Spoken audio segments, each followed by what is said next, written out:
Collectorate school and কলেজের ষষ্ঠ শ্রেণীর ছোট্ট প্রিয় শিক্ষার্থীরা, তোমরা সকলেই আমার প্রীতিসিক্ত শুভেচ্ছা নিও। কেমন আছো সবাই? কেউ বলবে ভালো আছি, কেউ বলবে মোটামুটি আছি, আবার কেউ বলবে ভালো নেই, তাই না? বর্তমানের এই ভালো থাকা বা না থাকার পরিস্থিতিতেও সবাই কিন্তু তোমরা পড়াশোনা করছো। কি করছো? তো আজকে আমি তোমাদের বিজ্ঞান বিষয়ের তৃতীয় অধ্যায়ের শেষের দিকের কিছু পাঠ গতদিনের বাকি ছিল, সেই পাঠ 9-10 শেষের দিকের কিছু পাঠের অংশ নিয়ে একটু আলোচনা করব এবং চতুর্থ অধ্যায় উদ্ভিদের বাহ্যিক বৈশিষ্ট্য নিয়ে প্রথমের দিকের কিছু পাঠ, উদ্ভিদের বাহ্যিক বৈশিষ্ট্য এই চ্যাপ্টারের প্রথমের দিকের কিছু পাঠের কিছু অংশ নিয়ে আজকে তোমাদের সাথে আমি একটু আলোচনা করব। তো প্রিয় শিক্ষার্থীরা, এসো আমরা একটু পড়াশোনায় চলে যাই। কেমন? এখন তৃতীয় অধ্যায়ের শেষের দিকের কিছু পাঠ আমরা পড়েছিলাম নিউক্লিয়াস পর্যন্ত, ঠিক আছে? কিছু পাঠ ছিল বাকি, জীবদেহে কোষের ভূমিকা, এই অংশটি আজকে একটু আলোচনা করতে চাচ্ছি তোমাদের সাথে। জীবদেহে কোষের ভূমিকা, তোমরা সকলেই কোষ সম্পর্কে জেনেছো। কি জেনেছো না? কোষ কাকে বলে? জীবদেহের গঠন ও কাজের এককে কোষ বলে। জীবদেহের গঠন ও কাজের এককে কোষ বলে। সেই কোষ কি কি কাজ করে? আবার এই কোষ যখন সম্মিলিতভাবে একত্রে একই ধরনের কাজ করে, কতগুলো কোষ যখন একত্রিত হয়ে একই ধরনের কাজ করে তখন তাকে কি বলে? তখন তাকে কলা বলে। তো জীবদেহে কোষের কি কি ভূমিকা রয়েছে? জীবদেহে কোষের ভূমিকার মধ্যে রয়েছে বিভিন্ন ধরনের কলা গঠন, বিভিন্ন অঙ্গ গঠন, জীবের দেহ গঠন, খাদ্য উৎপাদন, শক্তি উৎপাদন, খাদ্য ও পানি সঞ্চয়, প্রয়োজনীয় উৎসেচক ও রস নিঃসরণ, ঠিক আছে? এই কাজগুলোই কিন্তু কোষ করে থাকে। বিভিন্ন ধরনের কলা গঠন, কতগুলো কোষ আমি বললাম যে কতগুলো কোষ একত্রিত হয়ে একই ধরনের কাজ করলে তখন তাকে কলা বলে। তো এই কোষ কলা গঠন করে। আবার বিভিন্ন ধরনের বিভিন্ন অঙ্গ গঠন, উদ্ভিদের মূল, কাণ্ড, পাতা, ফুল, ফল, এগুলো কিন্তু অঙ্গ প্রত্যঙ্গ, তাই না? আমাদের যেমন হাত, পা, নাক, কান, গলা, ভিতরে আছে হৃৎপিণ্ড, অগ্নাশয়, যকৃৎ, প্লীহা, এই অঙ্গগুলো কিন্তু বিভিন্ন ধরনের কলা দিয়ে গঠিত। দেখা যাচ্ছে যে কোষ থেকে সৃষ্টি হচ্ছে কলা এবং কতগুলো কলা একত্রিত হয়ে সম্মিলিতভাবে জীবের বিভিন্ন অঙ্গ গঠন করছে। এরপর জীবের দেহ গঠন, কোষ থেকে, ক্ষুদ্র কোষ থেকে জীবের দেহ গঠিত হয়, ঠিক আছে? কোষ থেকে জীবের দেহ গঠিত হয়। আবার এই ক্ষুদ্র কোষই জীবের দেহের বৃদ্ধি ঘটায়। এরপরে খাদ্য উৎপাদন, আমরা সবাই জানি উদ্ভিদের কোষে প্লাস্টিড নামে এক ধরনের ক্লোরোপ্লাস্ট থাকে। এই প্লাস্টিড কি করে? সূর্যের আলোর উপস্থিতিতে কার্বন ডাইঅক্সাইড এবং পানির সহায়তায় শর্করা জাতীয় খাদ্য প্রস্তুত করে। তো খাদ্য উৎপাদন গেল, এবার শক্তি উৎপাদন। আমরা সবাই জীব, কোথা থেকে আমরা শক্তি পাবো? নিশ্চয়ই খাবার থেকে। তো কোষ এই খাবার যখন তৈরি করে, খাবার থেকে কিন্তু আমরা শক্তি পাই। খাদ্য পানি সঞ্চয়, কিছু কিছু উদ্ভিদের কোষ পানি সঞ্চয় করে, আবার কোনো কোনো কোষ কিন্তু খাদ্য সঞ্চয় করে, যেমন ফণিমনসা, আলু ইত্যাদি। এরপর প্রয়োজনীয় উৎসেচক ও রস নিঃসরণ, বিশেষ করে প্রাণী দেহে কিছু প্রয়োজনীয় উৎসেচক নিঃসরিত হয় কোষের মাধ্যমে, যেমন ইনসুলিন, পিত্তরস, জারক রস ইত্যাদি। এই গেল জীবদেহে কোষের ভূমিকা। তাহলে কি কি কোষের ভূমিকা? বিভিন্ন ধরনের কলা গঠন, বিভিন্ন অঙ্গ গঠন, জীবের দেহ গঠন, খাদ্য উৎপাদন, শক্তি উৎপাদন, খাদ্য পানি সঞ্চয়, প্রয়োজনীয় উৎসেচক ও রস নিঃসরণ। এই তৃতীয় অধ্যায়টি কিন্তু তোমরা ভালোভাবে পড়বে, হ্যাঁ? পরীক্ষার জন্য কিন্তু এই অধ্যায়টি গুরুত্বপূর্ণ। এই গেল আমাদের তৃতীয় অধ্যায় পর্যন্ত পড়াশোনা। এবারে এসো আমরা চতুর্থ অধ্যায়ের কিছু অংশ পড়ি। চতুর্থ অধ্যায়ে কি আছে? চতুর্থ অধ্যায়ে আমরা পড়ব, একটু পড়াশোনা করব। পড়াশোনা না করলে কি হয়? চতুর্থ অধ্যায়ে উদ্ভিদের বাহ্যিক বৈশিষ্ট্য, এটা নিয়ে আমরা আলোচনা করব। তো ছোট্ট বন্ধুরা, আমরা উদ্ভিদের বাহ্যিক বৈশিষ্ট্য এই অধ্যায়ে আমরা শিখতে যাচ্ছি। উন্নত উদ্ভিদ দুই ধরনের। উন্নত উদ্ভিদ আমরা জেনেছি দুই ধরনের, নগ্নবীজী উদ্ভিদ এবং আবৃতবীজী উদ্ভিদ।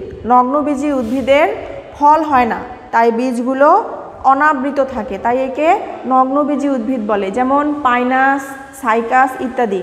আবার আবৃতবীজী উদ্ভিদের ফুল ফল দুটোই হয়, বীজ আবৃত অবস্থায় থাকে। কি কি আবৃতবীজী উদ্ভিদ? আম, জাম, মরিচ, সরিষা ইত্যাদি, এগুলো হচ্ছে আবৃতবীজী উদ্ভিদ। ঠিক আছে? আবৃতবীজী উদ্ভিদকে কি উদ্ভিদ বলা হয়? আবৃতবীজী উদ্ভিদকে আদর্শ উদ্ভিদ হিসেবে ধরা হয় এবং এর বাহ্যিক বৈশিষ্ট্য সম্পর্কে আমরা জানব। একটি সপুষ্পক উদ্ভিদের কোন কোন অংশ থাকে, কোন কোন অংশ কি কাজ করে, তাদের অবস্থান সম্পর্কে আমরা জানব। এর প্রধান অংশগুলোর প্রকারভেদ, কাজ এবং মানব জীবনে এদের অবদান সম্পর্কে আমরা জানব। তো শিক্ষার্থীরা, পাঠ 1-এ আমরা পড়ছি একটি আদর্শ সপুষ্পক উদ্ভিদের বাহ্যিক বৈশিষ্ট্য। আদর্শ সপুষ্পক উদ্ভিদের বাহ্যিক বৈশিষ্ট্য। সপুষ্পক উদ্ভিদ কাকে বলে? সপুষ্পক যেসব উদ্ভিদের মূল, কাণ্ড, পাতা, ফুল, ফল, যেসব উদ্ভিদের মূল, কাণ্ড, পাতা, ফুল, ফল এই সকল কিছু রয়েছে, তাকে কিন্তু আমরা সপুষ্পক উদ্ভিদ বলি। তো আদর্শ সপুষ্পক উদ্ভিদের যেমন উদাহরণ হিসেবে আমি কিন্তু এখানে একটি মরিচ গাছের ছবি এঁকেছি। মরিচ গাছের মূল, কাণ্ড, পাতা, ফুল, ফল এই সমস্ত কিছুতেই কিন্তু বিভক্ত। ঠিক আছে? তো এই মরিচ গাছের সপুষ্পক উদ্ভিদ উদাহরণ কিন্তু মরিচ গাছ। মরিচ গাছে আমরা কি কি দেখতে পাচ্ছি? একটি মরিচ গাছের অর্থাৎ সপুষ্পক উদ্ভিদ মরিচ গাছের কি কি অংশ আমরা দেখতে পাচ্ছি? প্রথম থেকে আমরা মূল থেকে শুরু করি। মাটির নিচে রয়েছে মূল, এই অংশটা হচ্ছে মাটির উপরিতল। এরপরে আছে কাণ্ড, তারপর হচ্ছে পাতা, এরপর ফুল, এরপর ফল। এই অংশগুলো কিন্তু একটা আদর্শ সপুষ্পক উদ্ভিদে থাকে। তো দেখো শিক্ষার্থীরা, মূলের কাজ কি? মূলের কাজ কিন্তু খাদ্য এবং পানি শোষণ করা। আচ্ছা, আমরা উপর থেকে একটু শুরু করি, উপর থেকে একটু আসি। দেখো, মূলের উপরে আছে কাণ্ড, মূলের উপরিভাগে আছে কাণ্ড, তারপরে আছে পাতা, ফুল এবং ফল। এই কাণ্ড, পাতা, ফুল, ফল এই অংশটুকু নিয়ে কিন্তু গঠিত হচ্ছে বিটপ। তো বিটপ কাকে বলে শিক্ষার্থীরা? বিটপ হচ্ছে মাটির উপরিভাগে উদ্ভিদের যে অংশ অবস্থিত, মাটির উপরিভাগে উদ্ভিদের কি কি অংশ অবস্থিত? কাণ্ড, পাতা, ফুল, ফল, এইগুলো নিয়েই কিন্তু বিটপ। উদ্ভিদের উপরিভাগে মাটির উপরিভাগে উদ্ভিদের কাণ্ড, পাতা, ফুল, ফল এই সমস্ত কিছু নিয়েই গঠিত হচ্ছে বিটপ। এরপরে কাণ্ড আমরা কাকে বলবো? দেখো, কাণ্ড উদ্ভিদের উপরিভাগে প্রধান মূলের সাথে উদ্ভিদের যে অংশটি অবস্থিত তাকে বলা হচ্ছে কাণ্ড। কাণ্ডে পর্ব এবং মধ্যপর্ব থাকে। পর্ব অর্থাৎ যেখান থেকে ডালপালা সৃষ্টি হয়, যেখান থেকে শাখা প্রশাখার সৃষ্টি হয়, তাকে কিন্তু আমরা বলছি পর্ব। এটা একটা পর্ব, এটা একটা পর্ব, এরপরে এইটা একটা পর্ব, এটা একটা পর্ব, এটা একটা পর্ব, এটা একটা পর্ব। তো উদ্ভিদ কাণ্ডে পর্ব এবং মধ্যপর্ব থাকে। দুইটি পর্বের মাঝখানের এই অংশটিকে বলা হবে মধ্যপর্ব। দুইটি পর্বের মাঝখানের এই অংশটিকে বলা হবে কি? মধ্যপর্ব। তো কাণ্ডের এই পর্ব থেকে কিন্তু শাখা প্রশাখা সৃষ্টি হয়। কাণ্ডের পর্ব থেকে শাখা প্রশাখা সৃষ্টি হয়। কাণ্ডের কাজ কি? সাধারণভাবে কাণ্ডের কাজ হচ্ছে এই ডালপালা এবং শাখা প্রশাখাকে আশ্রয় করে থাকে। কাণ্ড এই ডালপালা এবং শাখা প্রশাখাকে আশ্রয় দান করে বলা যাবে, এবং এই পুরো একটা গাছের ভারসাম্য রক্ষা করে। এই হচ্ছে কাণ্ডের কাজ, ভার বহন করে আর কি। এরপরে হচ্ছে পাতা, এই যে চ্যাপ্টা অংশটা সবাই চিনি আমরা, চিনি তো? পাতা, সবুজ চ্যাপ্টা অংশটা শাখা প্রশাখা থেকে সৃষ্টি হয়, এটাকে বলা হচ্ছে পাতা। পাতায় কি হয়?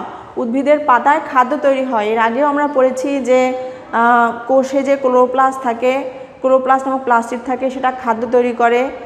তো সেই ক্লোরোপ্লাস্ট থাকে পাতার মধ্যে, পাতার কোষের মধ্যে। এই পাতায় কিন্তু উদ্ভিদের খাদ্য তৈরি হয়। এরপরে ফুল, এই যে সাদা সাদা ছোটো ছোটো ফুল মরিচ গাছে দেখা যাচ্ছে, হ্যাঁ, এই ফুল দেখতে কিন্তু ভালোই লাগে, সবাই আমরা ফুল পছন্দ করি, তাই না?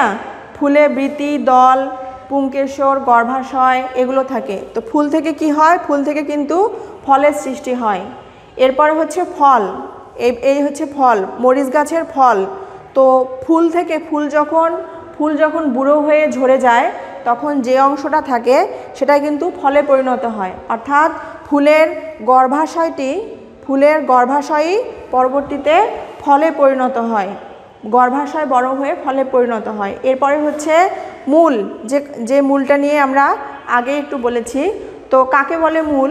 উদ্ভিদের পর্বমধ্য, কাণ্ডে যেহেতু পর্ব এবং পর্বমধ্য আছে, অগ্রমুকুলও আছে, এগুলো হচ্ছে অগ্রমুকুল। পর্বমধ্য এবং অগ্রমুকুলবিহীন অংশকেই মূল বলে। কিছু কিছু উদ্ভিদের পাতা, কাণ্ড, ফুল, ফল মাটির নিচেই হয়ে থাকে। আমরা জানি যে মূল সাধারণত মাটির নিচে হয়, এটা আমরা সবাই জানি। তো কিছু কিছু উদ্ভিদের পাতা, কাণ্ড, ফুল, ফল মাটির নিচে হয়ে থাকে, যেমন আদা, হলুদ, পেঁয়াজ ইত্যাদি। সাধারণত মূল ভ্রূণমূল থেকে উৎপন্ন হয়। মূল সবসময় নিম্নগামী হয়, অর্থাৎ মাটির নিচের দিকে যায়। তো প্রধান মূল থেকে, এটা হচ্ছে প্রধান মূল থেকে শাখামূল, শাখামূল থেকে প্রশাখামূল সৃষ্টি হয়। প্রধান মূল থেকে শাখামূল, শাখামূল থেকে প্রশাখামূল সৃষ্টি হয়। এই হচ্ছে আমাদের একটা মরিচ গাছ, সপুষ্পক উদ্ভিদ যাকে আমরা বলছি, একটা বাহ্যিক গঠন। এরপরে শিক্ষার্থীরা আমরা মূলের বিভিন্ন অংশ আমরা দেখব। পার্ট 2-এ আমরা মূলের বিভিন্ন অংশ দেখব, ঠিক আছে? তোমরা মূল দেখেছো, গাছ দেখেছো, গাছ কখনো তুলেছিলে? ছোট ছোট গাছ, ছোট ছোট গুল্ম জাতীয় গাছ, ফুলের গাছ বা শাকসবজির গাছ তোমরা হয়তো তুলে থাকবে। তো গাছ তুললে পরে কি দেখা যায়? মাটির নিচে তো মূল থাকে, গাছ যেখানে থাকবে তার নিচে তো মূল থাকবে, মূল সবাই দেখেছো। তা পার্ট 2-এ আমরা একটু শিখব আদর্শ মূলের বিভিন্ন অংশ, একটি আদর্শ মূলের বিভিন্ন অংশ, ঠিক আছে?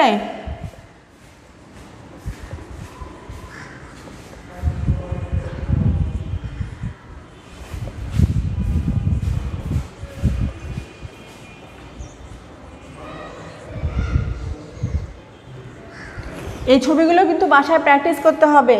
সপুষ্পক উদ্ভিদের ছবি, এরপরে হচ্ছে আদর্শ মূলের বিভিন্ন অংশের ছবি, আদর্শ মূলের এই ছবিটা কিন্তু বাসায় তোমরা একটু প্র্যাকটিস করবে শিক্ষার্থীরা।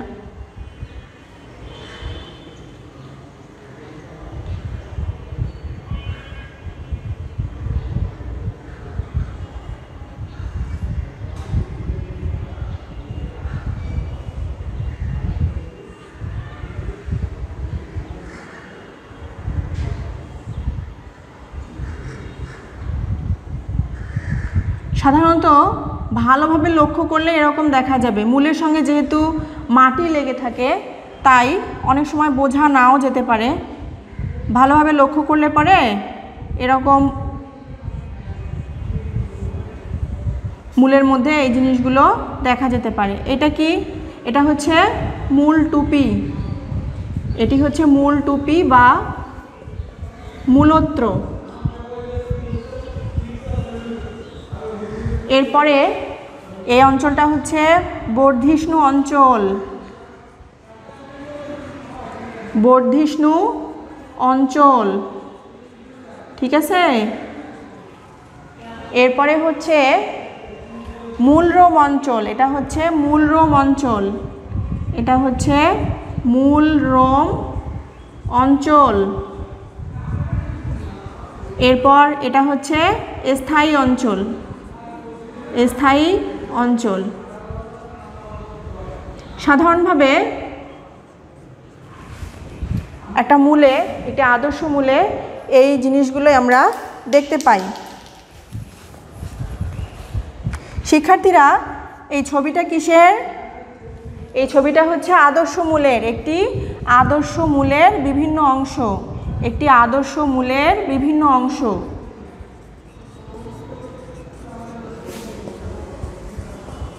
এসো এই অংশগুলো নিয়ে একটু কথা বলা যাক। প্রথমেই রয়েছে মূলটুপি। একটি মূলের শেষের অংশে এই মূলটুপি বা মূলত্র থাকে। একটি মূলের শেষের দিকে এই মূলটুপি বা মূলত্র থাকে। এই অংশটার কাজ কি? এই অংশটার কাজ হচ্ছে বাইরের আঘাত থেকে মূলকে রক্ষা করা। এরপর হচ্ছে বর্ধিষ্ণু অঞ্চল। মূলটুপি বা মূলত্র অঞ্চলের সামনের দিকে বা পিছনের মূলত্র অঞ্চলের উপরে থাকে বর্ধিষ্ণু অঞ্চল। এই অংশটা পরবর্তীতে বড় হয়।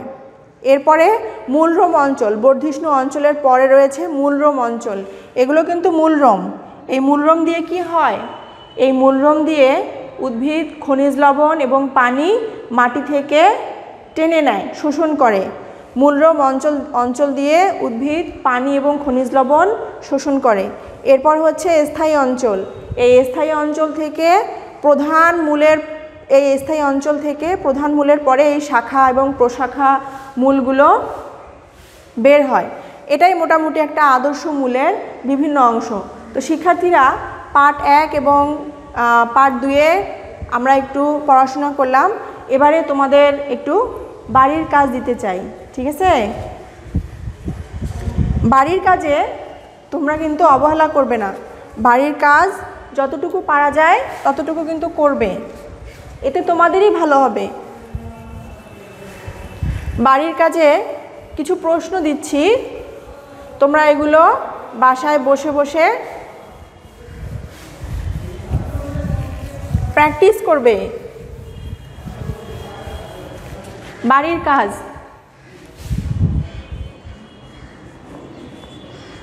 বাড়ির কাজ।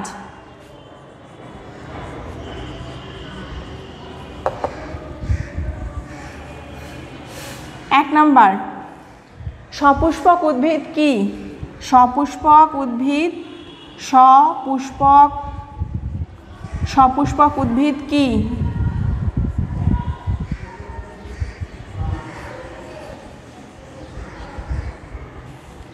2 নাম্বার, বিটপ বলতে কি বোঝায়? বিটপ বলতে কি বোঝায়? বিটপ বলতে কি বোঝায়?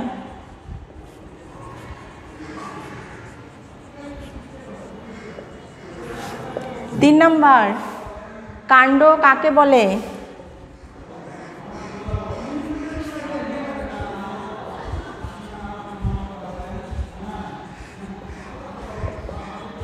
চার নাম্বার, কাণ্ড ও মূলের মধ্যে পার্থক্য। কাণ্ড ও মূলের মধ্যে পার্থক্য।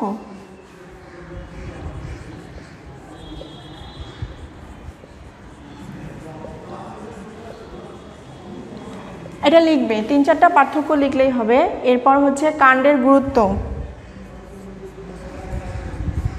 কাণ্ডের গুরুত্ব। এরপর পত্র কক্ষ কি? এই কথাটা আমি তোমাদের বলি নাই। পত্র কক্ষ, এই যে একটা ডাল দেখতে পাচ্ছ, এখান থেকে একটা যখন পাতা বের হবে, এই পাতাটা এই কাণ্ডের সঙ্গে যে কোণটা উৎপন্ন করে এটাকেই বলা হয় পত্র কক্ষ। এরপরে একটি সপুষ্পক উদ্ভিদের চিহ্নিত চিত্র অঙ্কন করো। একটি সপুষ্পক উদ্ভিদের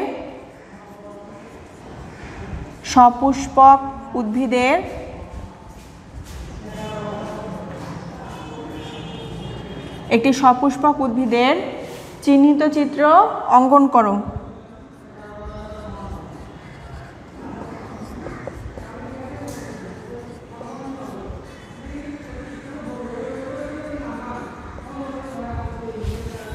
এরপরে একটি আদর্শ মূলের চিহ্নিত চিত্র অঙ্কন করো এবং এর বিভিন্ন অংশ চিহ্নিত করো। একটি আদর্শ মূলের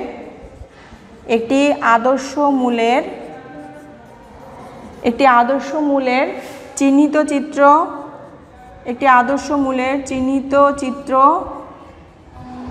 চিত্র অঙ্কন করে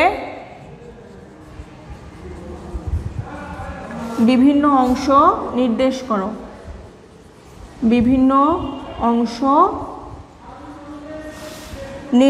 করো।